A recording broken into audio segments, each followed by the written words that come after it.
Je ne suis pas d'accord avec ce que vous dites, mais je me battrai jusqu'à la mort pour que vous ayez le droit de le dire. Citation attribuée à Voltaire. Avec son avènement à la tête de l'exécutif ivoirien, Alassane Ouattara semblait avoir fait sien cette maxime. Des prisonniers politiques pour des délits d'opinion. Plus jamais cela n'arrivera en Côte d'Ivoire sous Alassane Ouattara. Il n'est pas question de mettre quelqu'un en prison pour son opinion. Donc, les temps ont changé. Et vous, les jeunes, vous devez vous battre pour que cette démocratie s'installe de manière définitive en Côte d'Ivoire. On ne veut plus de marche arrière. On ne veut pas aller derrière. On ne veut pas retarder la Côte d'Ivoire. La Côte d'Ivoire doit avancer. Entre la parole donnée et la réalité, le fossé est béant. Entre la conquête, l'exercice et la tentative de caporaliser le pouvoir, des années-lumière se sont écoulées. Les géoles de Côte d'Ivoire, hélas, pullulent d'hommes et de femmes. Leur dénominateur commun, tous des cadres de GPS. Le mouvement citoyen créé par Guillaume Soro, que ni le chantage ni les belles promesses n'ont réussi à faire revenir au RHDP d'Alassane Ouattara. Parmi ces prisonniers, des députés dont l'immunité n'est pas levée. Chefs d'accusation à géométrie variable selon la météo des tenants du pouvoir. Flagrant délit pour certains, alors qu'ils croupissent en prison depuis 8 mois sans jugement. Trouble à l'ordre public pour d'autres, alors qu'ils tenaient une réunion dans une salle, pour ne citer que cela. Des femmes atropées, arrêtées. Parmi elles, des responsables du PDCI qui seront relâchés quand celles de GPS sont déférées à la MACA. Dame Yeo de passage constate une militante affaissée. Venue lui porter secours, elle se retrouvera à son tour à la MACA pour assistance à personne en détresse. Qui ne se souvient pas du visage angélique et des discours réconciliateurs du Ouattara, à persécuté qui obtient la joie de participer à une élection grâce à une rébellion endossée par Guillaume Soro, le pestiféré d'aujourd'hui. Comment ce haut fonctionnaire, venu tout droit du FMI, bascule-t-il dans une violence d'État que même ses anciens soutiens à l'international ne parviennent pas à comprendre. Pourtant, il n'en est pas à sa première prouesse en la matière.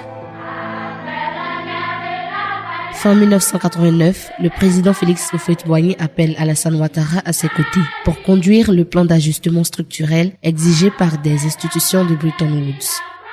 Lorsqu'il est réélu en 1990, Houphouët-Boigny le nomme Premier ministre. Pendant ce temps, la santé du vieux, comme on l'appelait à Abidjan, se dégrade. Alassane Ouattara ressemble alors à un président bis qui dirige par procuration la Côte d'Ivoire. Face à la contestation des étudiants qui demandaient des meilleures conditions de vie et d'études, des commandos parachutistes sont lancés notamment à leur trousse dans la cité universitaire de Yopougon en mai 1991. L'assaut des militaires cette nuit sur Yopougon qui nous visait, après nous avoir échappé, après nous avoir raté donc à foncer dans les chambres où des étudiants dormaient. Plusieurs étudiants donc avaient été arrêtés, bastonnés cette nuit. Plusieurs étudiants ont été obligés de sauter du 3e étage pour tomber et qui étaient blessés. Des jeunes filles ont été violées, attaquées de leur chambre, elles ont été violées. Plus de 30 ans après, devenu président après une longue traversée de désert et une crise post-électorale meurtrière, Ouattara a repris les emprisonnements. Puis, ils se sont accrus.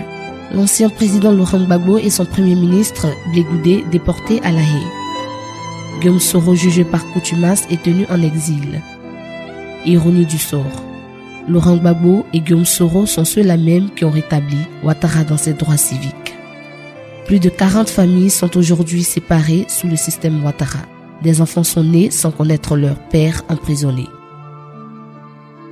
Depuis l'absence de mon mari, ma petite famille et moi traversons des moments difficiles.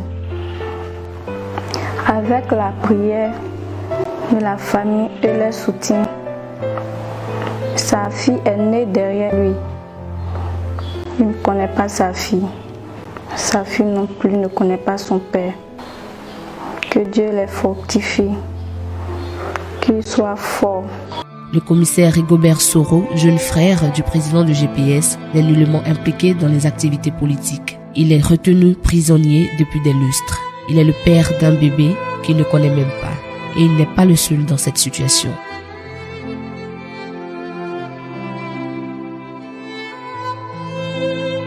Les femmes ne font pas exception à la furie du régime Ouattara. Pulchéri Balé, membre de la société civile, connu pour son franc-parler, est incarcéré. Avec elle, 4 femmes de GPS. Le RHDP a vraisemblablement décidé de régner par la pensée unique. Elle est loin à cette époque où Ouattara promettait de n'emprisonner personne pour son opinion publique. Voltaire doit être en train de se retourner dans sa tombe. Malgré les incessants appels à libérer ces détenus qui ressemblent à des otages, le régime d'Abidjan n'en a cure. Aujourd'hui pour nous, la réconciliation et la cohésion en Côte d'Ivoire a pour déclencheur la libération totale de tous les prisonniers politiques de Côte d'Ivoire. Ouattara a-t-il décidé de faire payer à ses opposants ce qu'il a enduré dans l'opposition? Lui qui a vu en 1999 toute la direction de son parti jeter en prison. On se souvient encore de l'arrestation d'Henriette Diabaté. Quelqu'un disait qu'on peut partir de la prison au palais présidentiel et du palais présidentiel à la prison. Briser cette chaîne de vengeance est un impératif pour tout État qui aspire à devenir une nation.